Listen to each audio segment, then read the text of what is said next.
Hi YouTube, it's me again, and I thought today, video number 2, I'd give you a brief synopsis of what I'm going to be talking about during this vlog.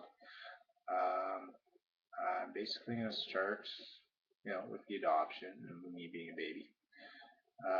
My growing up time, which for the most part, was good. It's a little confusing when I look back on it with everything I know now. But at the same time, I had a fairly happy childhood. There was a lot of playing, a lot of kids living in the suburbs. I didn't eat steak and lobster every night. It was more like grilled cheese meatloaf and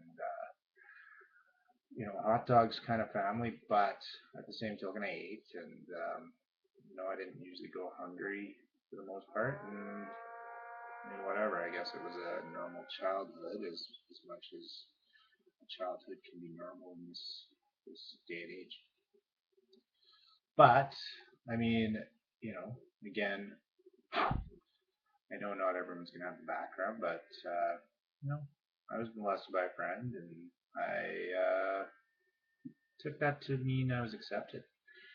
And as an adoptee, I ran with it. I molested lots of other kids, and it was a big sex show, little orgy in the neighborhood, cousins, friends, family, whatever. Up until the point of, actually getting to be with a woman, so to speak, when I was about 9. Yes, she was my babysitter. She was about 16, 15, something like that, fully developed. And yeah, I really can't say I'm worse for wear, although it certainly triggered something in me that wanted that all the time. Sexual addiction part of my little blurb there. And yeah, eventually later on, I became a babysitter, and there was a situation that, um, yeah, evolved from that, mostly due to my lack of understanding about what was going on, and this secret acceptance that I'd found. And as being an adoptee, I always felt as an outsider, and always trying to please other people and feel accepted where I was, becoming a chameleon, not really knowing who I was, but knowing that I needed to fit in wherever I was. So um, I'll go more into that later and more into depth, and hopefully maybe I can have some, you know, come to some conclusions about what that means and what that's all about. I'm certainly not a pedophile today, if that's maybe what you're thinking now at this point. Yeah, when I found the 16-year-old with the hair and the boobs and all that stuff, that was really what I was after. After that, children were just kind of a side note. I wanted to be a full-grown adult having sex all the time. All right, let's fast forward a bit. Um, yeah, I was a late bloomer when it came to reading. It wasn't until grade 4 actually that I learned to read. And it wasn't that I couldn't read, it was that people were putting things in front of me that weren't worth reading. See Dick run, see Jane run, yada yada yada yada. What is the point of learning to read this bullshit? Is kind of the attitude I look back on and think, yeah, this is not worth my time. It wasn't until grade 4, my teacher at the time, I won't say any names because realistically, I'd like to keep this as anonymous as possible. And anyways, my teacher at that time, a male, suggested he wanted to know what I was interested in. At that time, I had seen The Hobbit on cartoon, and he said, "Well, why don't you read The Hobbit? Here's the book." And it was a big, fat, thick book, and I couldn't even make it through See Dick, See Jane Run. So I started, And it took me a lot of reading things over and over again and sounding things out. And it probably took me a good 2, 3 months to read the book, possibly longer, because I know it was a classroom library and I booked it out numerous times saying, oh, I loved it so much that I wanted to read it again. I just didn't want the other kids to know that it was taking me that long to actually read the book. But at the end of the book, I teared up. I cried. I couldn't believe it that I made it through that book, and it was the book that taught me to read. Uh, that being said, I mean, obviously, I'm an escape artist, and I like fantasy and escape and all that sort of thing. Um, after that, I really excelled actually in the reading department. I went to the library. I took out 10 books at a time. I would read them under my bed at night because I always had trouble falling asleep under my covers. I mean, I read philosophy. Well, sorry, I started with mythology and I worked my way through that. I started with Greek mythology, and it was Norse mythology, Roman mythology, everything I could get my hands on. Mythology, I just gobbled it up. I loved it. After that, I moved on to other things like astrology, astronomy, both of the two. I thought they were intriguing. Planets, um, just everything. Just absorbed it all like a sponge. Till about grade 6, I was about 12 years old. Right to the end, I hit puberty maybe 13ish, and then I discovered alcohol and drugs. Oh, good times. And yeah, the reading sort of took a side note, and the whatnot. I also discovered I was pretty intelligent, so I really needed to do the minimal amount of schooling possible to get the grades I needed to pass or achieve whatever I needed to achieve. Slightly above average is usually where I panned out from junior high on, I think. After dropping French immersion, that was a big big hurdle removed from my path, and yeah, school became extremely easy after that. I went through some hippie phases, 14, 15 years old, where I liked to smoke pot, started growing the hair out, that kind of thing, listening to the Doors, and started expanding my uh, my consciousness, acid, mushrooms, that sort of stuff. Then I started reading more philosophy. I started reading some metaphysics, things like that. Unfortunately, you really can't be your own psychologist or psychiatrist. You really, you know, as much as you know the cure to procrastination, it's tough to cure yourself. But when I see my disabilities in other people, I certainly am 100% psychologist and more than willing to tell them where they're going wrong and what's happening in their life. I got into some trouble in my teenage years for sure. I smoked. I had lots of vices and very little wanting to work. I was a naturally born slacker for sure. Or maybe I just never found my thing that I like to do for work. Washing dishes, slinging chicken McNuggets. Delivering chicken was all right. There was some pretty hot, you know, women I delivered chicken to, and I wasn't very aggressive. And being a pothead, yeah, but there were certain few situations where I think if I would have been a little bit more confident and a little more aggressive, I probably would have been that delivery boy. Good times. Very shallow, but yeah, into my teenage years a little bit more. I yeah, did a lot of acid, mushrooms, pot. Moved on up and moved on out as soon as I could. When I was about 17, shortly thereafter breaking up with my little high school sweetheart that I had for about 6 months, which high school seemed like a really long time. Great gal. Never appreciate what you have till it's gone, but I really don't. She was just really a social butterfly and really flirty, and it's taken her places over the years, and we're still friends on Facebook to this day. But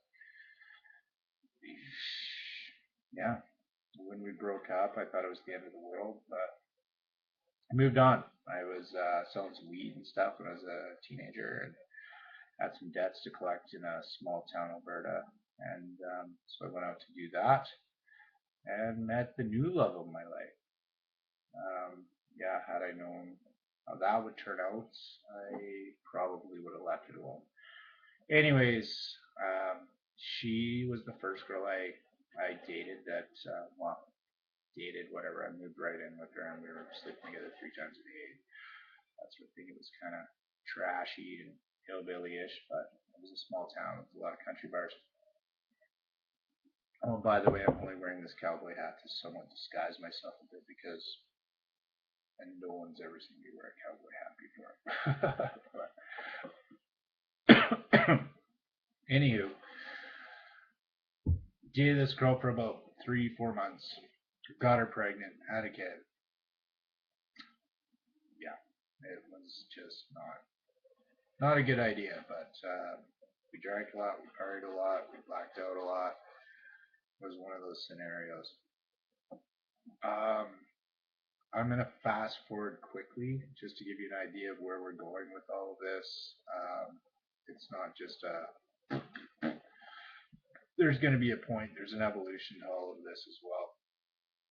But anyways, yeah, had a kid, destroyed me, started shooting cocaine into my arms intravenously, gave up on life, became a blackout drunk nearly every night of the week.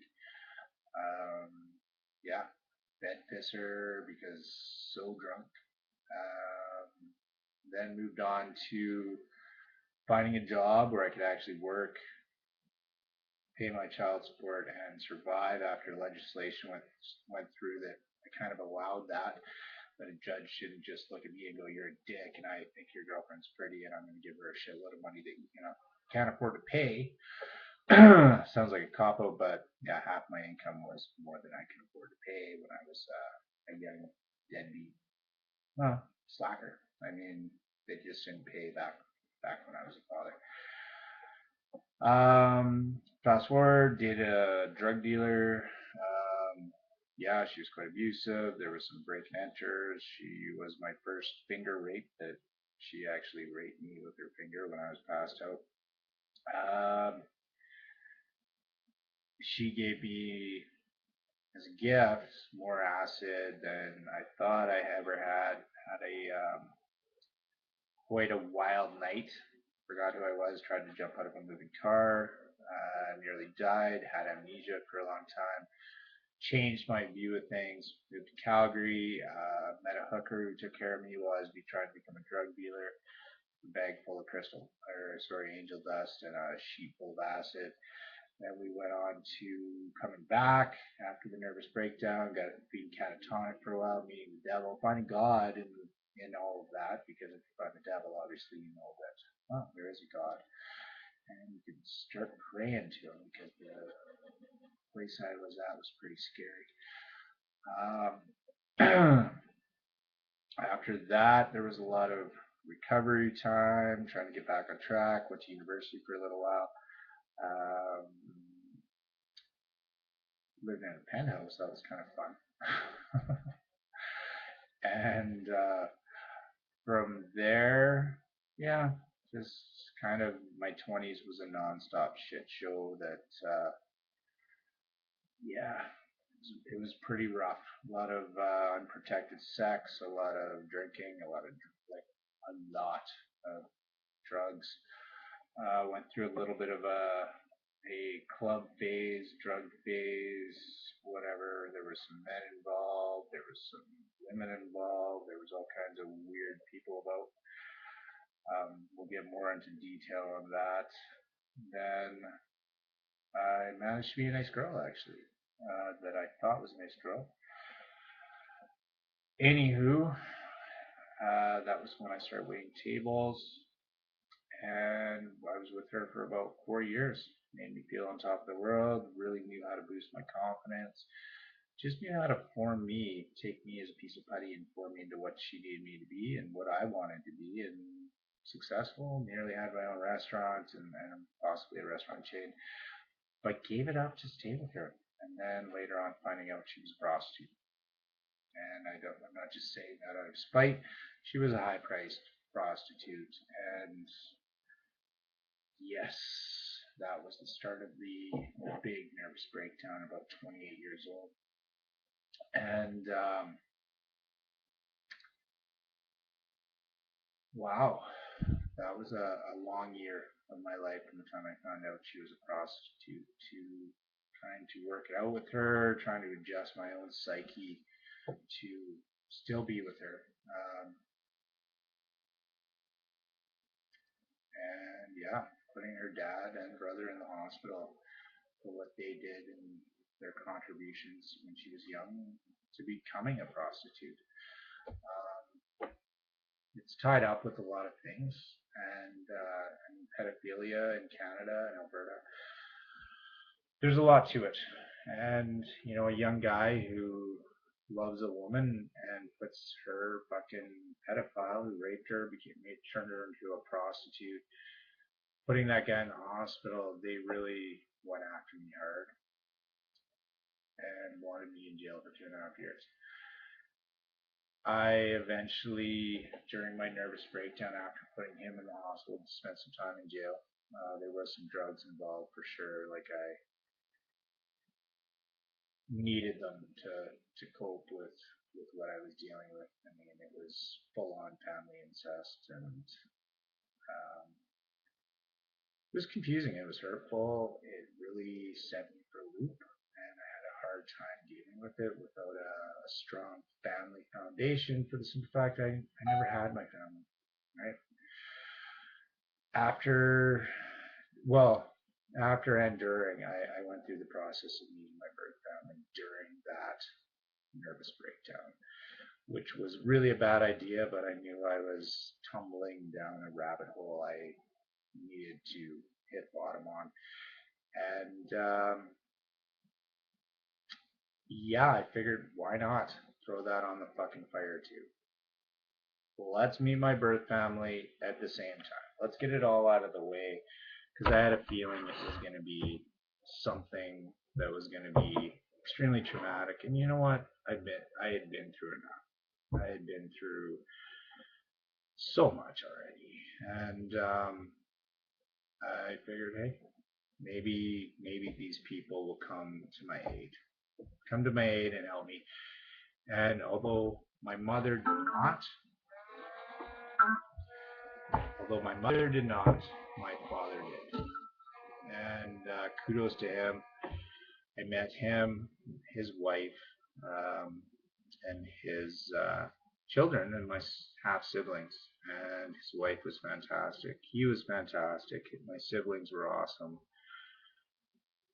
And I was hurt beyond belief. I didn't know how to cope with it. It was something I knew was always missing from my life.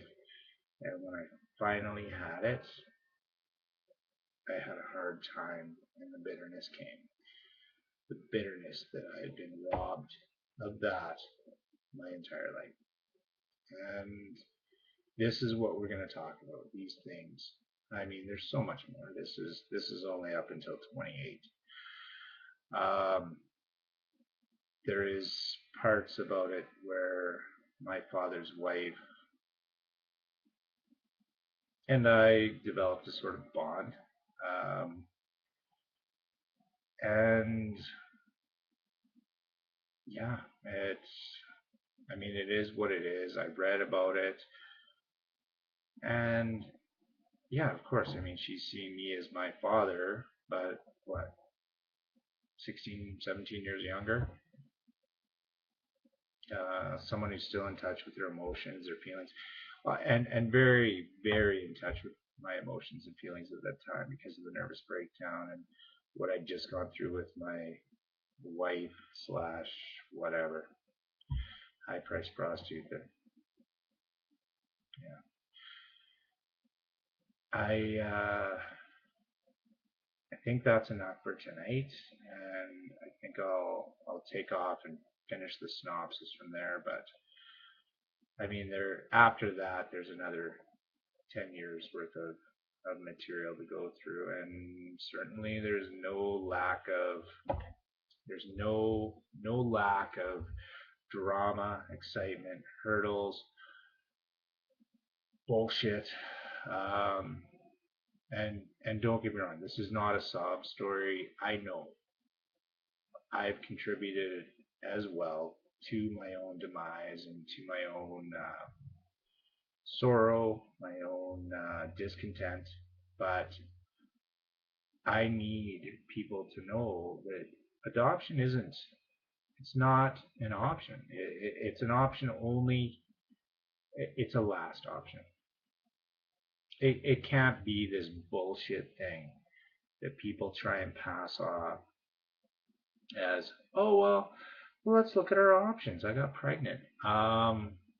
Well, we could give it up for adoption. That's a good thing to do. No, no, it's not. Okay, an abortion.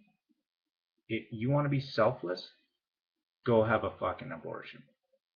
Okay, put the fucking stain on your soul. Send your fetus off back to heaven where it belongs.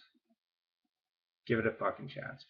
You bring that kid in the world as an adoptee, you're gonna fucking sentence it to hell. Because you know what? I have a hard enough time keeping my one oath in life, which is never kill myself. Because the pain I experience, the lack of family, the lack of having some sort of root system as a person is horrible. The funny thing is the shit I am going to tell you during this fucking diary, the horrible, horrible shit I've done, the horrible shit that's been done to me, um, the abuse, the drug addiction, all this shit could have been avoided if I would have been aborted. So if you say, oh, well, you could have been an abortion, thank you. I wish I would have been. Because guess what? None of this pain would have ever happened. I have had happiness, I've had joy, but more often than not, as a bastard, my intimacy has been lust. It's been drunk. It's been inebriated. There's been very few and far between great moments and long-lasting moments in my life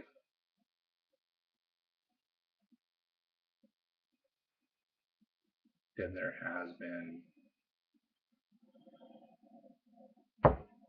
horrible, nightmarish scenarios lasting months and months at a time. Or